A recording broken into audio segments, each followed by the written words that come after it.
మామూలుగా drunk and drive కేసులలో ఏమన్నా ఫైర్ వీల్ వస్తే లీడర్లు పెద్దగా పట్టించుకోరు. డ్రంక్ అండ్ డ్రైవ్ తప్పే కదా అని వాళ్ళు కూడా ఆలోచిస్తుంటారు.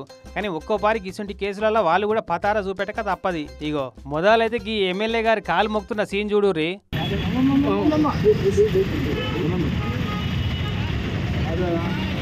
మరి వీళ్ళు ఇట్లా ఎందుకు మొక్కుతున్నారంటే నెల్లూరు జిల్లా వేదాయపాలెం సర్కిల్ ట్రాఫిక్ పోలీసు వాళ్ళు డ్రంక్ అండ్ డ్రైవ్ చెకింగ్ చేస్తున్నారట. ఈ అంతలనే వీళ్ళు పోతుంటే ఆపి మూతిలా పైప్ పెట్టి చూస్తే మందు కొట్టి నడిపిండని తేలింది. ఇక బండి ఆపి పక్కకు పెట్టించి 10,000 రూపాయల ఫైన్ కట్టమని చెప్పిరట. ఇక అన్ని పైసలు మా కాడేడున్నాయి సారు అని ఎంత బదిలాడినా బండి ఇయ్యమన్నారట. ఇక లాభం లేదని ఎమ్మెల్యే కోటంరెడ్డి శ్రీధర్ రెడ్డి సార్కు ఫోన్ కొట్టి మాట్లాడిందట ఈ ఆడామే. సరే అయ్యో పాపం కదా అని అనిపించి ట్రాఫిక్ పోలీసు వాళ్ళకి ఫోన్ కొడితే మేము డ్యూటీలో లేం సార్ అని చెప్పి ఇద్దరు పోలీసు అధికారులు చెప్పిరట.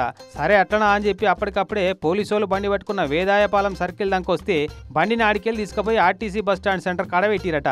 వెంటనే ఫోన్ కొట్టి మాట్లాడండి ఇట్లా. ఫ్యామిలీ సత్తా ఇస్తే మీరు నాకు అర్థం కావట్లేదు. ఇట్లా చిన్నపిల్లలు ఉన్నారు, వాళ్ళ ఫ్యామిలీ నా మాత్రం మానవత్తలేదు. మీకు మీరేం గవర్నమెంట్ కి మంచి పెద్దవాళ్ళు చూస్తున్నారు, చెడు పెద్దవాళ్ళు చూస్తున్నారు. మరి ఇక ఆడవాళ్ళు ఉన్నారు, చిన్న పోరగాళ్ళు ఉన్నారు, బండి గుంజుకుంటే ఎట్లా పోతారు, ఎటు పోతారు వాళ్ళు? గింతన్న మానవత్వం లేదా అని ఫోన్లో సాఫ్ట్ గా వార్నింగ్ ఇచ్చి నేను ఆర్టీసీ కాడికి వస్తున్నా, మీరు బండి ఇస్తేనే నేను ఇంటికి పోతా అన్నాడు. వాళ్ళని నా కారు ఎక్కించుకొని ఆర్టీసీ కాడికి పోతుందా